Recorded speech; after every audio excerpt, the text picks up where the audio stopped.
daw gupit kahapon, sabi ni Chloe. Daming gupit. Ang yaon sa kuya ay 400. Hindi na po yung listahan nila. Oo. Nag-aog si Dua. Lang sila, naging sila sa hapon. Hindi na kailangan.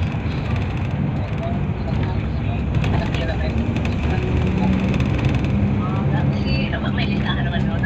Oo. Hindi ko nakalat. Pero 400 ang ginawa ni Billing niya. Mas nag-lilista na ako. Nag-lilista ko na diba?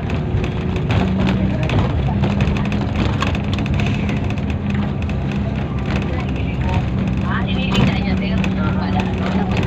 Tapos tinatapos na yung kwarta. Maray man. Oo, di ka din ako. Tinatapos na yung kwarta. Maray man. Oo, di ka din ako. Alabang na ako. Ha?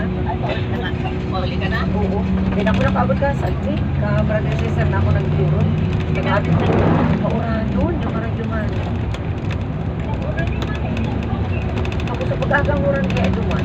Kaya nga ikalak ko yung mga paak sa dalan. Kaya nag-aalangan ako mag-pili. Mamapalan oran dito.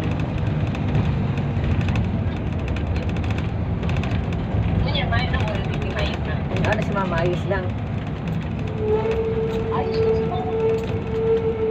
Diba? Ang taro nga si Machine mo. Ilang tata. Sabi ko mama, yan ako kamanining ni Kwarta ka sa ako. Gusto mo magpakaliwa si Machine mo. Yung magparat mo. Tama lang sa pati mo. Dato. May dryer pa. Uy, lalo grabe sa kuryente yan. Pero tapulaan na papunang araw kayo kasi di. Papunang Pwede si araw. 1,000 tao. May tagpo sa laman na eh. Kung yung kay 1,000 ter ang pla na 4.5 kilogram. Dagdagan mo na. Sa 89 lang. Oo nga, dagdagan mo na maxi mga 2,000 kung nagkinaon man siya ng kwarta. Tapos idagdag niya na rin ang kwarta niya. Pero tapulaon ang kung ano, para dahil sayang kang kuryente ka niya. Sayang kang kuryente ka. Yan, kung padikit-dikit, lalong dakula ang babayaran ni dito sa Walang kuryente. ilalabay niya eh. Yaon, kaki may maabot ng delivery. Nagyaon na dyan? Wala na oh. Ha? May nagawat ng delivery?